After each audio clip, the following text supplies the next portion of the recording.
What's up, everybody? Mark with Kardavox Academy here, and there's new Whitechapel. The new album dropped. I have not had a chance to listen to it, but I'm excited to do so because Phil has been doing some nuts things vocally on the songs that they've released so far, and I'm pumped. And if you're new to the channel, my name is Mark. I am a full-time harsh metal vocalist. I spend, pretty much all day, every day, focusing somehow on teaching people how to make all sorts of or sound safely and efficiently. And I'm actually very excited because this is the first reaction video I have done since getting back from the most recent leg of the harsh vocal study that the Charismatic Voice is running, along with the University of Utah. And so maybe some of the stuff I saw there will influence this reaction. But if you want to hear about how harsh vocals work, let's do it. I can do all the other stuff later. Let's just jump into it. Whitechapel, Hate Cult Ritual. Here we go.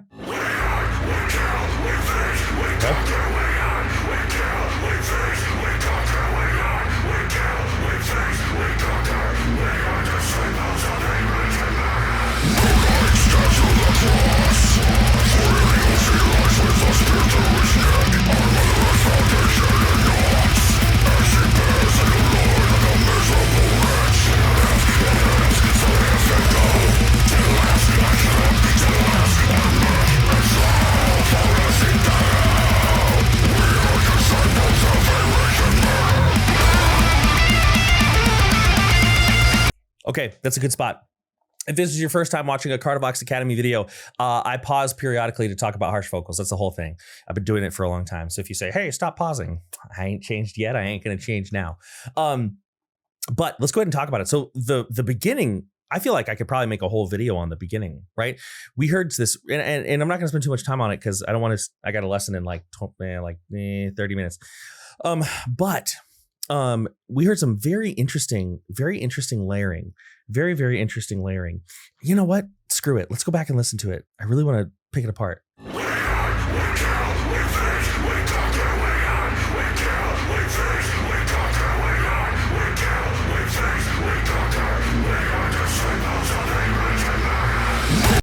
Yeah, that is really sick. So I couldn't tell you exactly how many layers are going on there, but I really like the way that they're going about this. So the main vocal that we hear, the most forward vocal we hear, is actually this pitched, highly compressed vocal. A lot of people would put that under the fry category, right?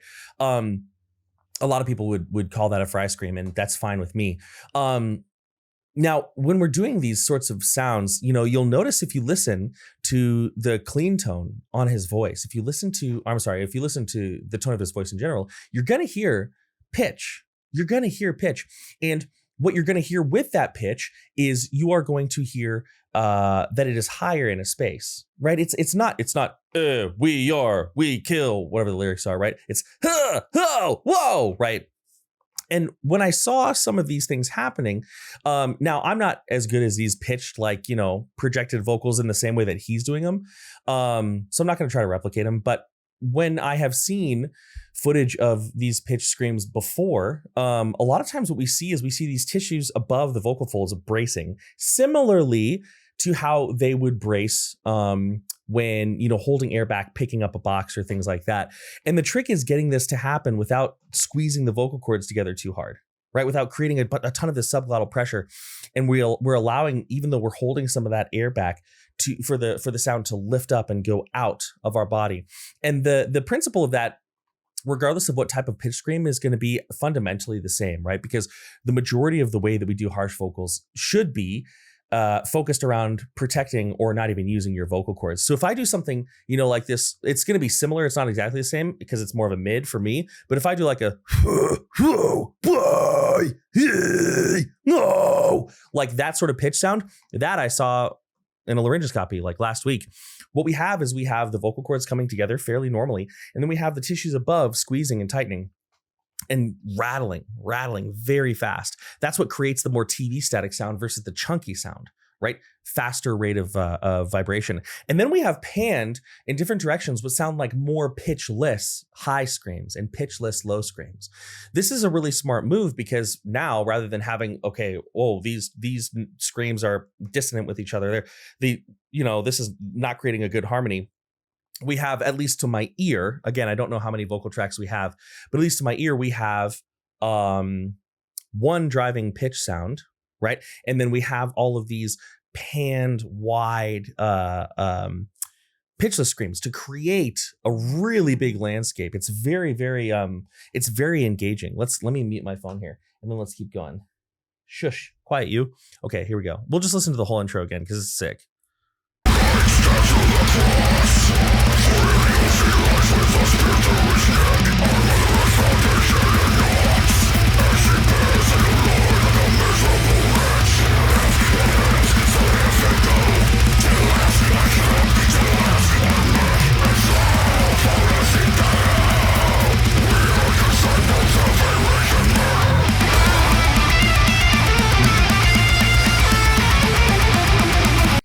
Yeah, this video is violent.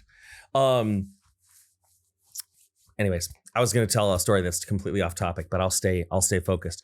So now we're getting into a very iconic Phil sound, a very, very, very iconic Phil sound. And I would love to spend, again, a whole video on this, but I'm going to try to keep it concise. A lot of times, when I get requests, hey, I want to learn how to do vocals, Phil comes up a lot. When I say, describe to me who you like, Phil comes up a lot. And it's this tone. He's great all across the board, but it's this tone that tends to drive people in. So let's talk about it, right? What we have here, and the I don't know about the best way, but the way that I tend to like to analyze vocals is I first listen to the tone, and then I think about the anatomical requirements that it would take to create that tone. And the first thing, I'm going to build on what I said just before we played this section. The first thing we hear a TV static sound. Right? We hear not that chunky, wet, gross, sound that we would get with like an open old school false chord. This that's really chunky. It's really wet. We have more of like a mid space. How does that happen? Well, essentially what we have is like I said, a higher rate of vibration. A higher rate of vibration. And how do we create higher rates of vibration? And this is something I'm interested to see because Phil is actually this is public information.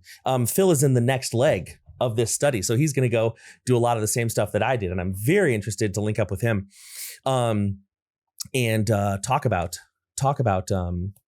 essentially what we're going to be, what he saw. But when we're creating, when we are creating these TV static sounds, what we have is more heavily engaged muscle tissue coming together. The muscles, the cartilages really closing over the airway and holding air back.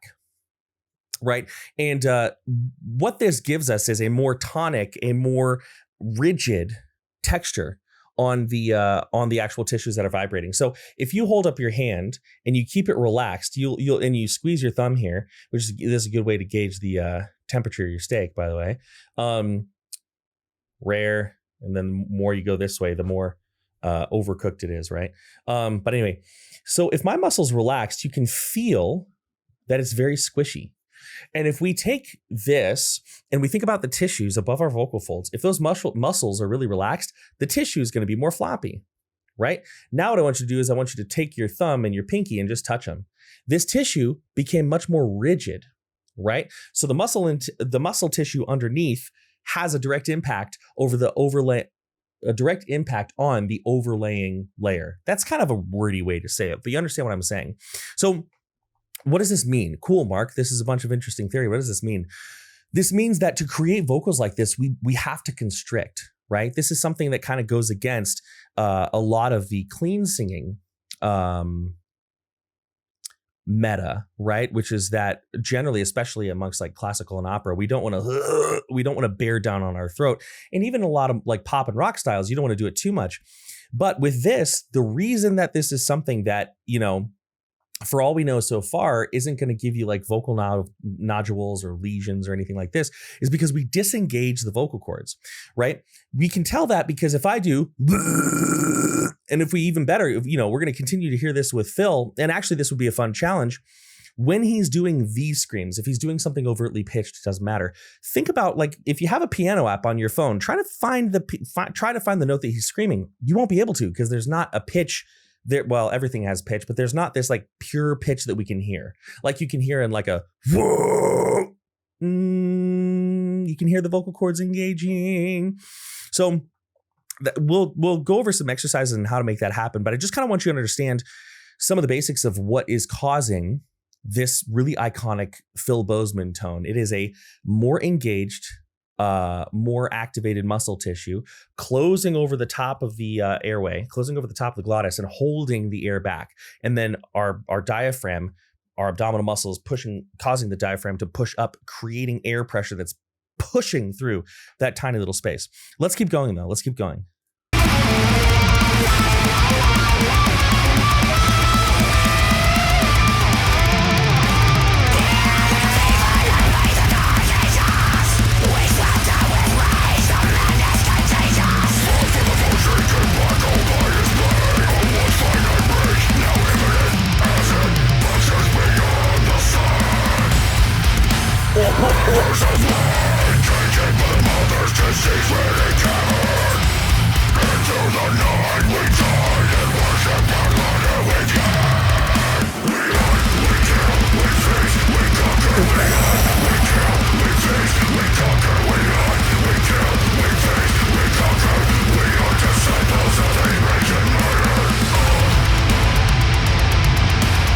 Okay, let's stop it there. Gee, I feel like this whole song, I've liked it the whole way through, but bam, right when those highs hit, the song really started. Oh my God. Okay, so let's go ahead and let's talk about those highs a little bit. Actually, one thing I want to say, one addendum, is that when you're listening to harsh vocals in a mix like this, if it sounds pitchless to you, it does not mean it's necessarily pitchless raw.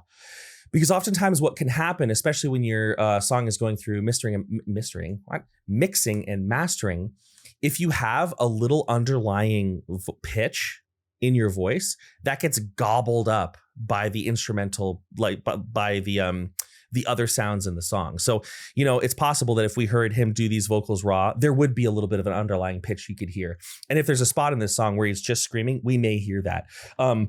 So just bear that in mind. That's one of the tricky parts of doing vocal analysis for metal, is that oftentimes when metal vocals are mixed and mastered and sitting within that sonic real estate that's very, very crowded, we hear a lot of the top end of the scream, but there are certain areas that we don't hear. And oftentimes those areas will be intentionally EQ'd so they're less audible. But let's talk about highs.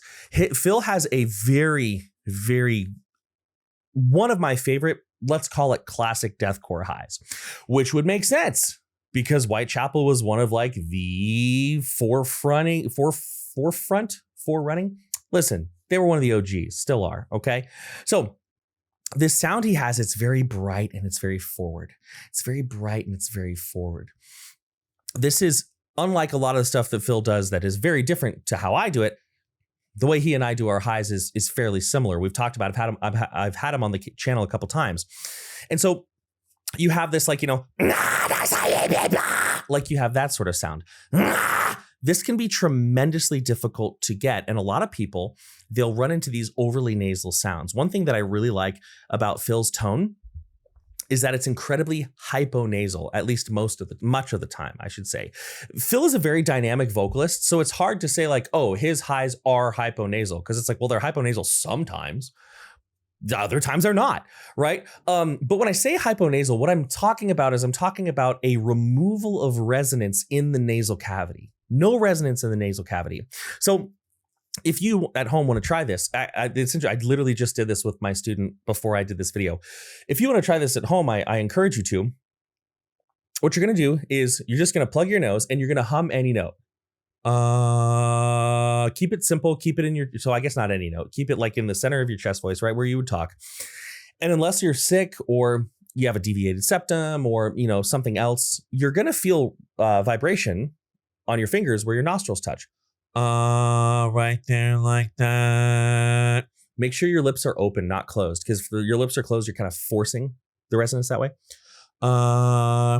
And this open space, the reason your voice is vibrating in your nose is because your soft palate acts as a doorway for what's called the nasopharynx, right? It's got a couple other names too. I'm going to call it the nasopharynx. There's a name specifically for that doorway, but I don't remember what it is.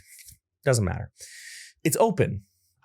So my voice, let's go this way. My voice, the vibration, the sound waves are traveling both, oh, I'm turned around, traveling both up and out of my nose and up and out of my mouth. But if I take this and I remove those nasal vibrations, right here, now I don't feel any vibrations in my nose. And my voice kind of sounds like I'm sick. Like it sounds like I've got a really bad cold. And if I go, I feel nothing. I feel nothing. One thing that a lot of people will do is, and this is a legitimate way to do a high, but in my experience, a lot of people don't like their highs to sound this way. I think it just depends on how you use them, but they'll get a high that sounds very much like this. It's a little hard to do because this is not how I normally do them, but there we go. And the reason that it has that sound is because I'm letting the sound through my nasal cavity. Hear how much it changes?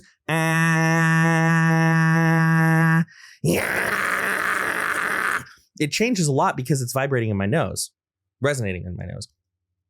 Now, what if instead I take away that vibration? I use the soft palate to close that up. I'm going to get a much different sound, a sound that I tend to like better. But again, works either way. It can be, it mostly depends on how you deliver it. But you're going to have more of a,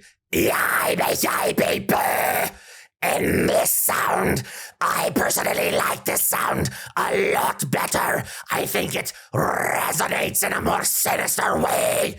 And you'll notice, there's no variation. There's no variation in the tone. And so oftentimes when people are trying to get that sound, which I think Phil is really good at, Cheney Crab, Entheos, is also very, very good at these tones, although she kind of goes back and forth between the two. They try to make that change here when the change is here. I know I'm talking a lot about this, but this is very, very valuable. One thing that you can do to learn how to close this passageway, which we all already know how, it's just telling your brain you know how to do it, is first and foremost, hold a note and remove the vibration, just like I showed you. Right there, now it's gone, now it's back, now it's gone. Another thing you can do, now you are going to put your lips together, and you're going to close off the air. So let me.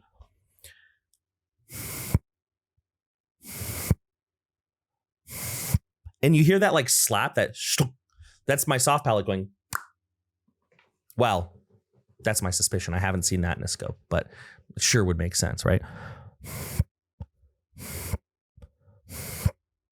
What I'm not doing is, this is relaxed and open. It's, well, this way. Or I guess the soft palate in the back. Try those things. There are a lot of other things we can do. If you want help with your highs, hit me up. But let's keep going. That was a dirty part of the song.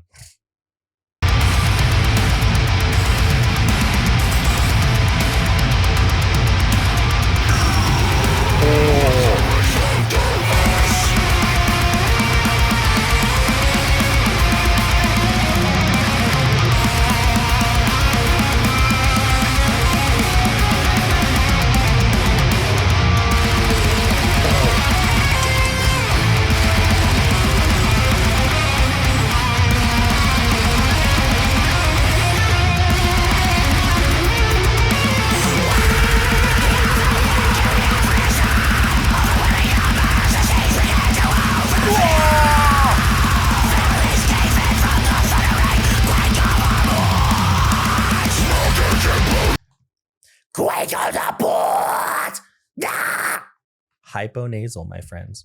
Now, my disclaimer with this is always, raw vocals tell a better story. So if this gets like a nail the mix thing, and I don't have a subscription for that, but maybe I should set one up. Maybe I'll be like, oh, actually those were hypernasal. The information is still true and valid. I just might be hearing that wrong, but it sure sounds hyponasal to me. Those highs, oh my God. You know, I think that this instrumentally, I know I'm here to talk about vocals, but I think this instrumentally might be my favorite Whitechapel song in a long time. I've always liked their instrumentation. There's never been like, you know, some bands out there, their vocalist is really good, but the band itself is really boring. That's not the case. But like this section where the guitar was soloing, it was like straight black metal under there. If the guitar solo was gone, that would be black metal. And anybody who watches this channel knows I do love me some black metal. It is my favorite. I mean, I got Genital Shame there. I've got Horde there. Oh, where is it? Horde there. Lengsel there. Lengsel's not black metal. It's Christian. I do not care. I have so many better things. Oh, it's white metal. Ugh. Get out of my face. Let's keep going.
Thank God.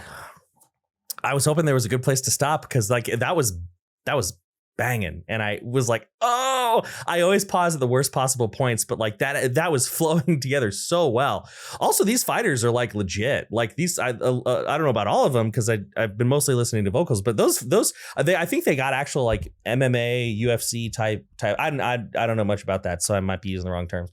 But anyways, like damn. Okay, so I'm not going to go back and try to find it because there were some spots there. This was very vocally dynamic, and I don't want to spend 15 minutes scrubbing through and then editing out my scrubbing through. But it's interesting. I feel like some of those mids and lows, Phil was resonating in more, a little more open than usual. Maybe I'm wrong because I was a little distracted by how dope this song. This might be. I haven't listened to the full album yet. This could really be a contender for my favorite song on the track. This is like vocals are intense. These riffs are so like Whitechapel has cool riffs, but something about these riffs are really sick. Something about these riffs and the way that they're flowing together. It's like we have the aggression and the attack and the rawness of old school deathcore, but we have the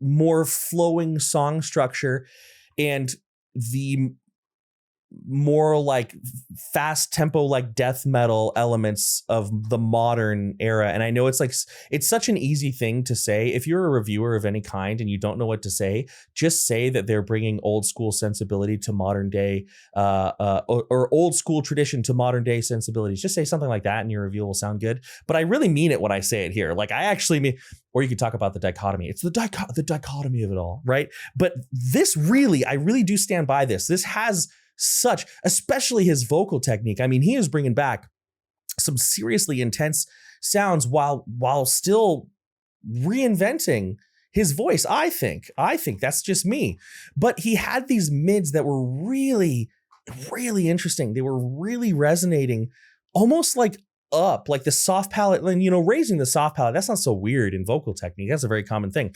I don't really know how I'd approach that. Because a lot of times we have like this, we go for like this, the silence and beat the sprite. And that's like very compressed and it's honestly kind of closed down. It sounds like that. But he was maintaining that distortion while what it sounds like really opening up and like shooting those vocals forward. That was crazy. No, that's not it. It was definitely more of a mid than a low. Wow. But see, I'm still not getting that really boomy. And I don't think it was just EQ. I don't think it was just EQ boosting certain frequencies. I think there was like some actual technique. I don't know how to do that. That's something that's really cool. That's something that makes me respect a vocalist a lot. is when like I don't want to make it sound bad. Like I love a vocalist that has like, you know, I don't know, 30 million different techniques. That's cool. I have a lot of respect for that. I also, in addition, love a vocalist who can take the same scream and with just a little shift of resonance, with a little bit of like timbre manipulation, it sounds almost entirely new. That's also very sick. I'm going to keep going, but like, oh, that was really cool. This is a banger for sure.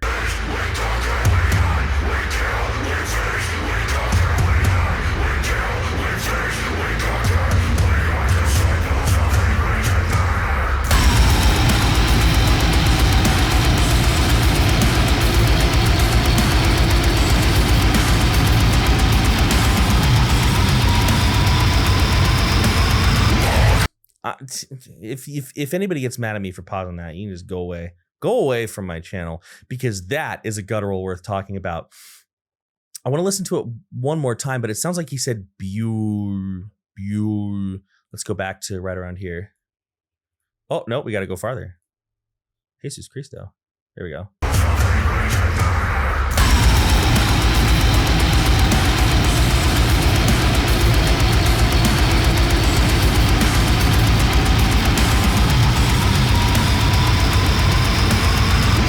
Yeah. So that's and the reason I want to pause just for that guttural is this is a lot of what I'm talking about, right? We, look at that. That's a funny screenshot. Looks like he stepped on a Lego or something. So we have, if I was to write this out with letters, I would spell it as BYOOOUE.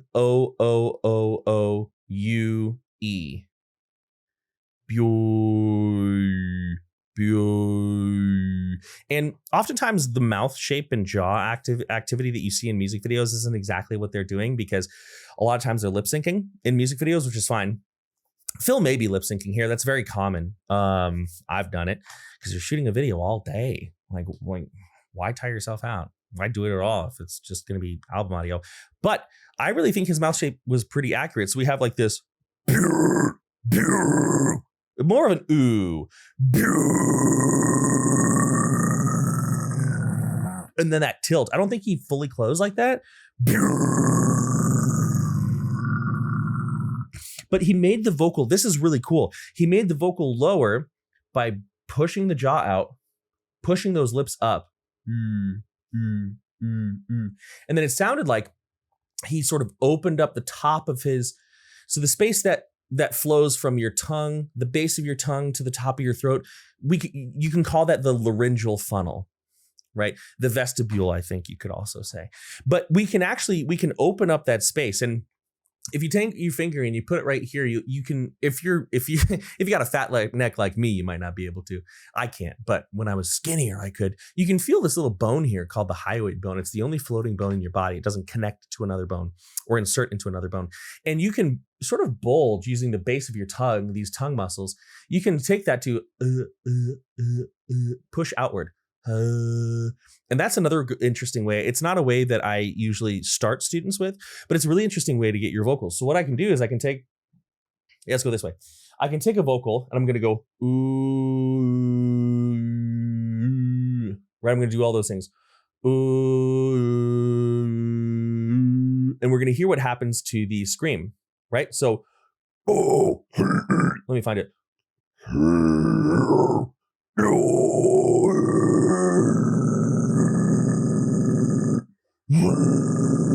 I haven't changed the method of distortion. I haven't changed, and he hasn't either.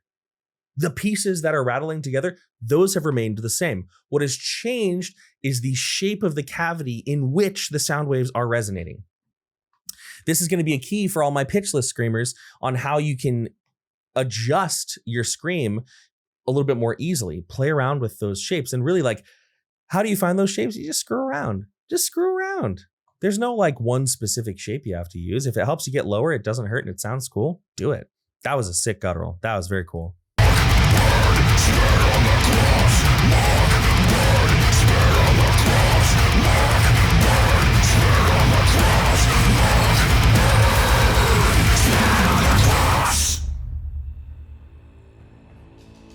Oh.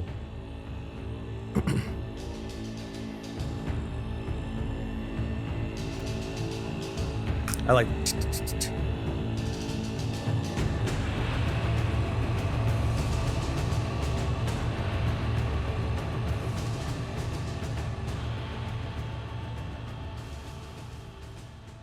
With rolls that fast, it's not this. It's probably sticks on I don't know. Anyway, I didn't know we were that close to the end. But that's a contender for man, this is going to be tough because again, I haven't heard this whole album, but from what I have heard, this is a strong contender for album of the year. Right now, my album of the year is definitely Mayhem, Lady Gaga's Mayhem. That came out. That album is, I can't, like, I can't turn it off. I'm having a hard time like listening to other things because I'm like, oh, I just want to spin this for like the 14th time. But this could dethrone it. This could dethrone it, which is tough because Lady Gaga is a champion. But this is obviously what my career is based on. So yeah, really interesting stuff in this song. I almost wish I could start it over and do the analysis again because there's so much more I want to talk about. But I've got a lesson soon, so I can't really afford to do that time-wise. But yeah, this is sick. This is very cool. Great dichotomy between pitched and pitchless vocals, right? Great interplay between those things. Really cool riffs that have like the occasional black metal sensibility. But thank you so much for watching this. This is cool. I got a little carried away, but I don't care. I had fun. And I know that you have, that's the thing. When I put up these videos where I talk a lot and where I pause a lot, you've got a couple people who always get mad, but then you've got all the people that I'm like actually making content for. And we like have really cool discussions. And if you like those types of discussions, feel free to hit me up. I do give vocal lessons one-on-one. I've got a course online, false chord fundamentals. We had to remove the link from the website because it was broken, but we're going to be putting it back up soon. So it should be there, hopefully, by the time this video goes up. And then we have a great Discord community. Students get access to the Discord as part of their student status. And then you can access our Discord community via Patreon. But that's it. This song is sick. Excellent job to the dudes in Whitechapel. Love it. Now I want to be in a more brutal band. Fuck Kardashev. I'm just kidding. I love Kardashev. Kardashev will always be my baby. Many thanks, much love. I'm out.